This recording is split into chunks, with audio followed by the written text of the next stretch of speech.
பழங்குடியில யாரு? ஆதி பாட்டன் எங்கள் முருகனுடைய நேரடி வாரிசு. அவனுக்கு சாதி சான்றிதழ் கொடுக்க மாட்டியா நீ? அப்ப யாருக்கு கொடுப்ப?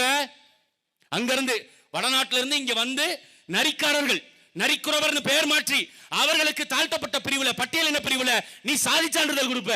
ஆனால் 50 ஆண்டு காலமாக பூர்வகுடி நிலத்தில் எங்களுக்கு நீ கொடுக்க மாட்டேன், பழங்குடி மக்களுக்கு கிடையாது.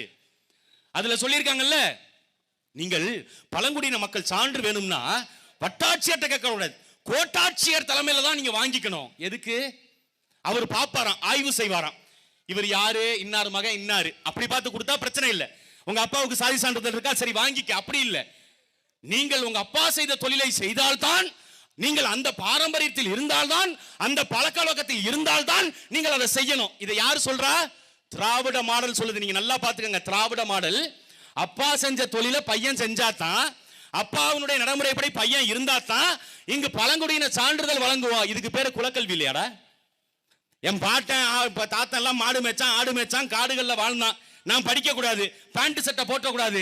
நானும் பேண்ட் சட்டை போடாம ஆடு மாடு மேய்ச்சிக்கிட்டு காடுகள்ல உள்ள போய் நான் கஷ்டப்பட்டுட்டு அட்டைப்பூச்சி எப்ப கரடி அடிக்கும், எப்ப யானை வரும், எப்ப சிறுத்தை வரும் பயந்துகிட்டு நாங்க போய் அங்க வேலை செய்யணும். அப்புறம் என்னத்த நீ படிக்க வைத்த? சமூக நீதியை எங்க நிலைநாட்டின? மத்திய அரசினுடைய பங்கீட்டுல 7.5 விழுக்காடு, 7.5% பழங்குடியினருக்கு வேலை வாய்ப்புல முக்கியத்துவம் கொடுக்கணும், கல்வியில முக்கியத்துவம் கொடுக்கணும். எல்லா அரசு வேலை வாய்ப்புகள்ல 7.5% இடஒதுக்கீடு மத்திய அரசு கொடுக்குது, மாநில அரசு 1%. இந்த 1% குறைந்தபட்சம் இந்த மாநில அரசாங்கம் நிரப்பி இருக்கா? எந்த